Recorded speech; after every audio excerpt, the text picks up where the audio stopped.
So while I was working this week, I was looking for something extremely AFK that I could record pretty easily, and remembered that since my last stint of making videos that I actually got the quest cape. Until that new garden quest came out anyhow, and now I need to do that in Secrets of the North. Anyway though, an extremely AFK moneymaker was unlocked by doing this that I had forgotten to even try during this process, and I don't have an item from this on my collection log yet. Since you guys are here, you already know that I'm talking about the blood shard from Vyrewatch Sentinels. This seems like a good opportunity to become Van Helsing, and I really wanted to try my luck to get this in 10 hours as it's only a 1 in 1500 drop rate.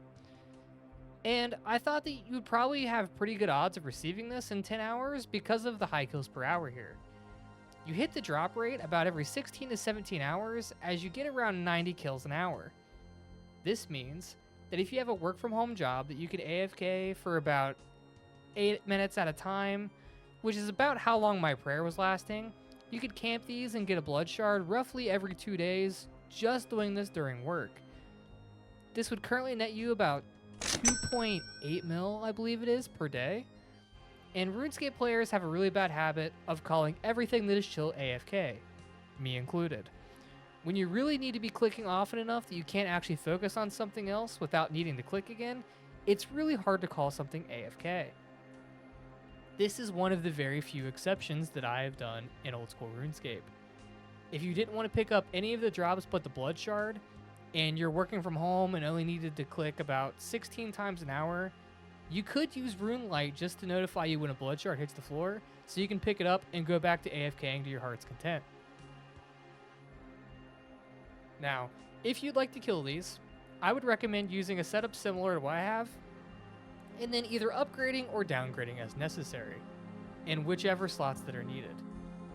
So for me, I use the Proselyte top and legs, Dragon Boots, Torture, the regular Nezi Helm, and the Avernic Defender.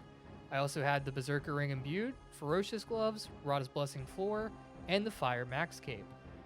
So if you don't have the Avernic Defender, but do have Primordial Boots, then of course just use the Dragon Defender and the Primordial Boots. If you don't have Proselyte, you can use Initiate, but honestly, if you've done Sins of the Father, you should just do the quest for Proselyte as well. They're really not that bad, and the extra prayer bonus will just help you AFK for even longer, and that's the entire point of coming here. In my inventory, I brought a regular Super Combat Potion. Actually, I brought many of them.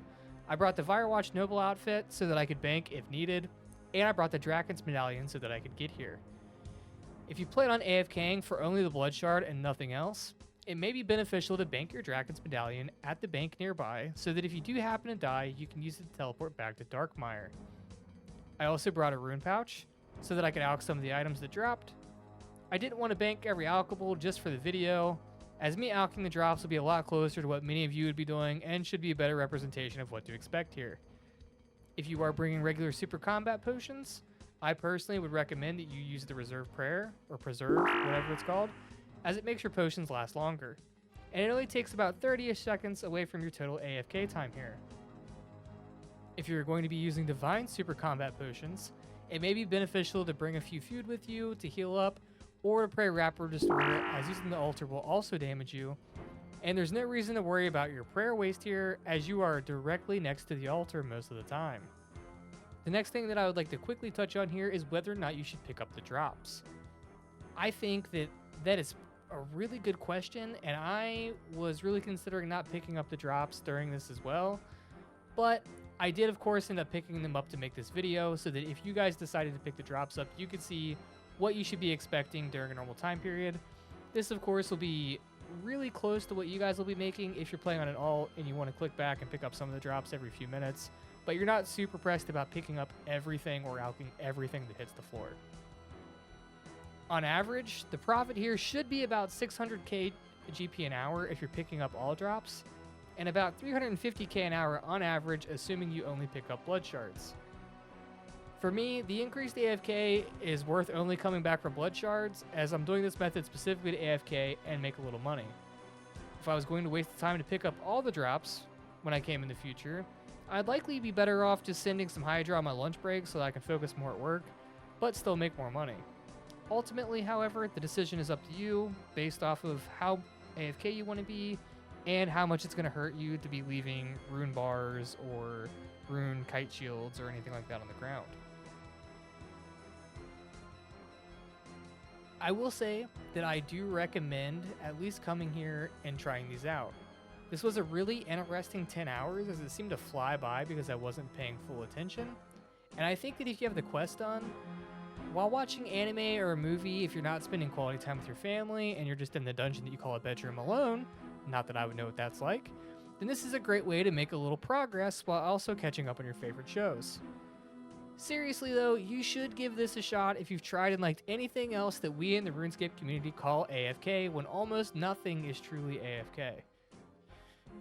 Rune Dragons and Blood Rune Crafting are two of the biggest culprits, getting called AFK quite a bit, and while they are super chill, let's be honest, it's not truly AFK, but almost nothing in this game is. It is very hard to argue with 8 minutes of guaranteed AFK at a time though. You may be able to AFK longer at something like Redwoods, but you're not going to be making the same money you are here, and it's less consistently AFK. The only thing that's frustrating about the Vyrewatch Sentinels is you can tell a lot of the folks that kill these are the type of people that come to the urinal directly next to you while you're trying to use the bathroom and they want to strike up a conversation. Many times I'd look over and I'd have 3 to 5 other people killing Vyrewatch Sentinels surrounding me. They seem to come out of nowhere, and none of the Vyrewatches could even get to me anymore, so I'd have to call them a bunch of swarming rats and then hop to another world, unfortunately. But even with this, I still managed to get 92 kills an hour on average, which is pretty good. Unfortunately, during this 10 hours, I did not get the Blood Shard. I can't really complain, as I made about 100 mil in 5 hours at Bandos last week, but I did get a lot of drops here that were far rarer than the Blood Shard on the drop table, which was interesting to see. I did receive about 1.6 mil in AUX and about 2.8 mil GP overall, which brings these without a Blood Shard to about 280k GP per hour, which while isn't terrible, isn't exactly great. But I guess you can't really ask for something to be incredibly AFK and great consistent money at the same time. All things considered, I'm pretty pleased with that, and I managed to pick up quite a bit of GP during a normal day. I believe this is a pretty good way to AFK clue scrolls as well, but I keep a clue scroll of each tier in my bank so that I don't get clues because I truly hate doing them. But if you're someone who does like doing clues, this could be a good way to AFK a few clue scrolls, and if it's something you're doing on the side, it could be something to kind of break it up. You could focus more on either the alt account that is doing this, or you could do the clue scroll in your main, and then that could be your timer to go do your birdhouse runs and your farm runs or something similar. I will definitely be killing these again to get the Blood Shard for the log, and this may end up being my new favorite AFK activity while I'm watching TV. For instance, the new season of Demon Slayer or Dr. Stone or something similar. I'm actually considering even doing the questline on my alternate account so that my alt can camp here while I do whatever I want on my main for the extra GP infusions as well. This is honestly one of the most AFK things I've done in all of old school RuneScape. If you have an alt account or have been debating on an alt account that wouldn't take too much attention away from your main, this may just be the way to go if you don't want to go all the way to Dragon Slayer 2 for Rune Dragons, or 77 Slayer for Brutal Black Dragons, which are both very popular alt accounts that people use to this day still. The downside is that this will be lower GP per hour, and if the Blood Shard sinks too much lower, it may not feel like it's worth doing it on an alt if you're paying in bonds, as the bond will eat up more than one Blood Shard, and it'll begin to really eat into your profits here. Well, thank you all for watching the video. It really means a lot. Hopefully you guys get a good perspective on whether you'd like to try the Vyrewatch Sentinels or not. If you've gotten pretty lucky or super dry here, please let me know your experience. I think I'll probably camp there until I get the log slot completed at this point, honestly. If you enjoyed the video, get 1k KC on the like button until it drops its unique item, as this lets YouTube push the video to more people. If you'd be interested in chatting more directly with me, feel free to jump into Discord or hit me on one of my socials in the description. I'm not super active on any of them, to be totally upfront and honest, but I'm happy to chat with any of you, and maybe we can do some God Wars or something at some point together. Hopefully my PC doesn't crash again now that this is 2 videos posted so that I don't fully demotivate again, but we'll see. Hope you'll have a wonderful day, and I'll see you all in the next video.